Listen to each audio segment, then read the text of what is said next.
Hi, I'm with Elliot and Matthew. They are the developers of A Lighting Chorus, which looks absolutely fucking fantastic. We're not re-recording this, I promise, so I haven't played it yet, obviously. Not Friday.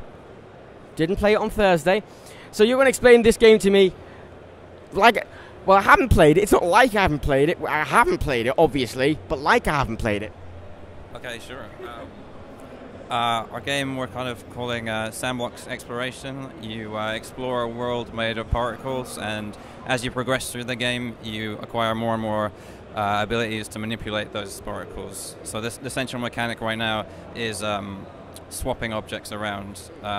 So like there's a Ferris wheel that you can kind of take a tree and replace one of the carriages with. And there's also a lot of different kinds of special objects in the game, such as lampposts, which will increase or decrease detail around them. So a lot of the different mechanics in the game come out of the idea that everything's built of particles, and how can we, like, what emerges naturally out of that? If you increase the number of points, how does that feel? If you decrease the number of points, how does that feel? One thing that we get that's really nice is that two overlapping structures, we don't have the same problem as normal geometry, and so how does it feel if you have, you know, a fungal ecosystem or something within a suburban environment? What kind of stories does that tell, or how does that feel to explore? Right, so when you're walking around the world, you're actually walking around multiple spaces at the same time, and how you choose to manipulate the environment will uncover different parts of those spaces. And we're distributing bits of sort of narrative content across those spaces, which you can kind of make sense of as you go along. So it's kind of slightly story-driven in that you're exploring a kind of mysterious, interesting environment that gives you little hints about maybe things to do with kind of animals moving around, and but it's not so forward-directed that you can still kind of explore things at your own pace, and you can just kind of explore. You can enjoy being in a kind of calming, meditative space that feels nice to. And it looks absolutely fucking gorgeous, right? I haven't played it yet, obviously, but it does look absolutely gorgeous. And I'm wondering, what inspired you two to make a game like this? I mean, it's really unusual, and it's amazing, but unusual still. So what inspired you two to actually do a game like this, and do a game in the art style, especially? Well, I think we've both been really interested in digital art and digital imagery generally, but the idea really came from an art project that Elliot was doing a year and a half ago. So our background is in the fine arts, and this really started off as a project looking into the history of visual technologies and how they're used to represent landscape. And I was looking at sonar scans of shipwrecks at the time, and just thought they were really beautiful, kind of haunting spaces that I'd want to walk around. And it sort of coincided with me playing a lot of indie games and realizing that actually that might be the space for me to be making work rather than the art market. We're sort of creating this in quite a unique style. We have a lot of unique tools that produce a lot of the assets that you see in-game, and it's a custom engine, and so some of that unique sort of nice aesthetic that you're talking about, I think, comes from that technical side of things, that we have a lot of control over how different things look within the game, how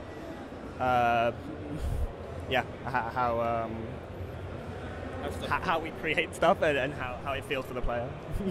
Yeah, there's just so many things that you can do when everything is made of particles, like just sort of movement stuff, and we're only really just starting to explore that. I should say we are like pre-alpha. It's more of a tech demo at this point, isn't it, really? Yeah.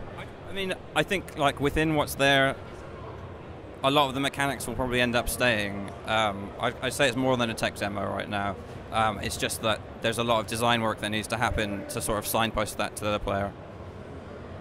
And I still can't stress how gorgeous enough this is. I mean, it's the first. It's not the second day, obviously. It's the first day I'm seeing this, and it's absolutely gorgeous. And it's quite unusual to explore spaces like this, to explore a space where all the objects within the game aren't really defined in some kind of like hard boundary way, but they're only ever defined by the pattern of points, by the form of points, and so there's a really nice seamless transition potentially between one form and another form, and that's what, you know, from that idea, the sort of swapping mechanic kind of emerges quite naturally. It's marvelous. And what is your background in this? Did you how did you two get together to make this game? Are you Well, we were both friends at art school, and we both had various jobs within sort of digital imagery, computer graphics industry, and yeah, I mean, we wanted to work on a game together, and yeah, just thought we'd make a go of it. Have a go. It's done bloody well, even with the tech demo. I actually can't wait to see what comes of this and what you do next. Really, I can't. What's moving forward? What do you think you want to do with this? What do you want to make out of this? Do you want to make a story out of it? Are you going to make it more of a playground, or what's? Yeah. So as we're saying, like, hopefully that there will be hints at story, and there will be. We're trying to incentivize the player to navigate the space in different ways, and part of doing that is, you know, environmental storytelling or dropping little hints of what a space could mean. I think what's important to say now is that there's not going to be like a cinematic end. Right. Like, there's no end point. There's sort of like, you may discover new things about the environment the more you look and acquire certain abilities, but at that point you're just sort of left to play with the space. It is quite sandboxy. Like. Yeah, and hopefully the aesthetic and the quality of being in that space is just kind of rich and interesting enough that if you do get confused, or as people are today, that, you know, you'll mitigates that confusion. Yeah. I mean, it's very simple. It's a simple concept, and it's beautifully executed. Absolutely beautifully executed. I can't stress enough about this. I didn't say yesterday. I said it to you. Okay, fuck it. I said it to you. I said it to you yesterday. I love it, and I still love it today, obviously, unless I had some sort of multiple personality disorder which hated it, which I wouldn't. I don't know, that's weird now. Yeah, I do actually love it, and I love what's going to come of it, and I'm excited to see what you do with it. I'm not going to ask about release dates or anything, because I know it's just the tech demo. But yeah, that's it. Thank you so much. Thank you so much for the interview. Yeah, thanks again. Thanks. Thank you. And yeah, for more EGX coverage, oh, cameraman, you're going to get a workout today. You want to look up in that light right there, that really bright light. Oh, look at that. Look into the light, click into the light, go into the light. Click that button and click those videos. Oh boy.